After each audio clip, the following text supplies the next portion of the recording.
You know, some stories in the history of medicine are just so massive. They completely change our understanding of life itself. Today, we're going to talk about one of those stories.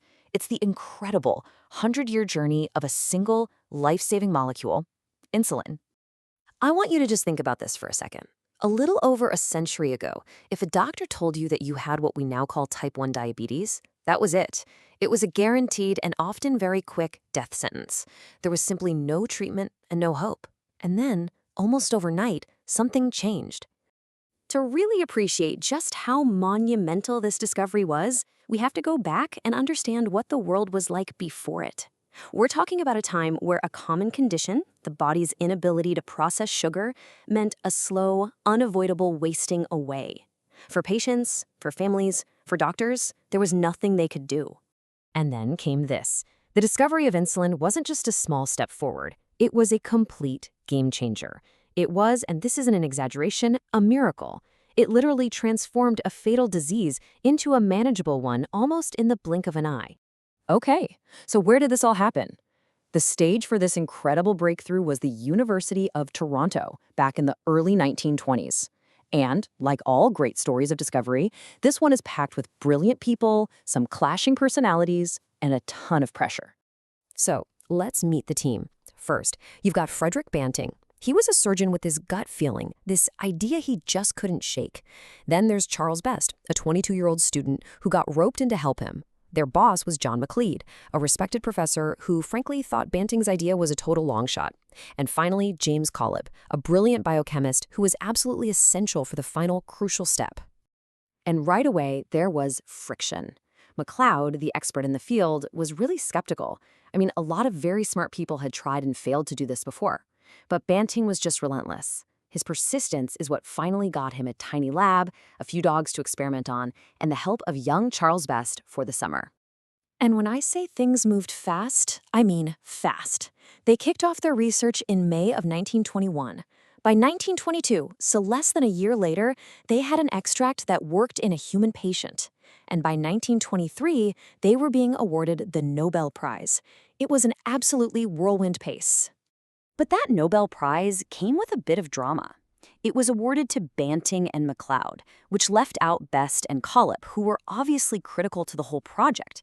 And this is a classic issue in science, right? How do you give proper credit when it's a team effort? Well, in a really amazing move, Banting immediately went public and said he was splitting his prize money with Best.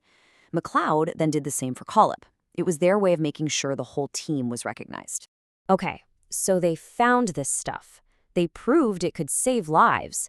But what is it really? How does this one little molecule do its incredibly important job inside our bodies? Let's dive in and decode this thing. Here it is. This little thing is the molecule that completely changed modern medicine. At its heart, insulin is a protein. It's made of 51 amino acids, kind of like beads on a string, arranged in two separate chains.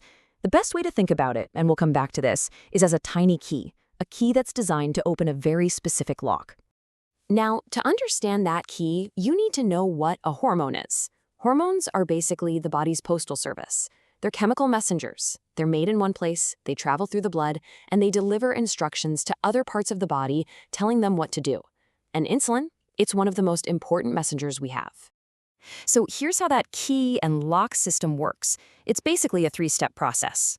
First, the insulin key finds its specific lock, which is called a receptor, on the outside of a cell. When it docks, that's step 2, signaling. It's like ringing a doorbell. That sends a message to the inside of the cell. And step 3 is the action. The cell gets the message and opens up special doors to let sugar or glucose flood in from the blood to be used as fuel. Key, lock, action. Simple as that. So who's getting these messages? Well, insulin has 3 main delivery addresses: our muscles, our liver, and our fat tissue. For muscles, the message is, hey, use this sugar for energy right now, or store it for later. For the liver, it's stop making new sugar and start saving up what we've already got.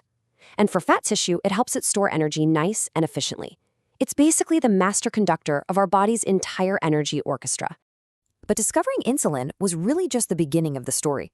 The stuff they were using back in 1922 is a world away from what's available today. The past 100 years have been all about constant improvement, turning that first crude discovery into a super precise, high-tech tool. I mean, the difference is just staggering.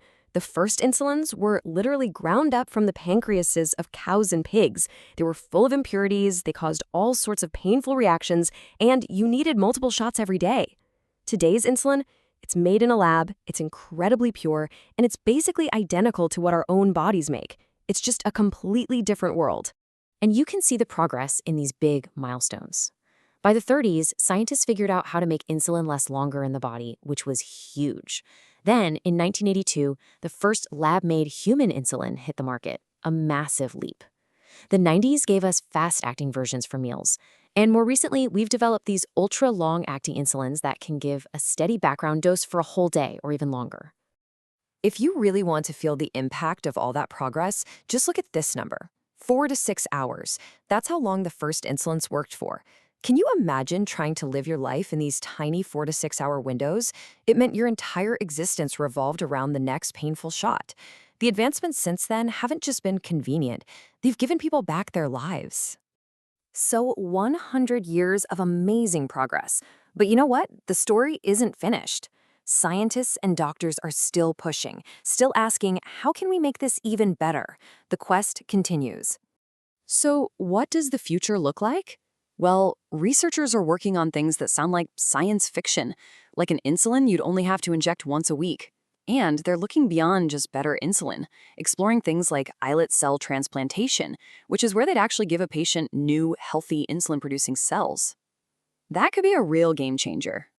It's just incredible to think about.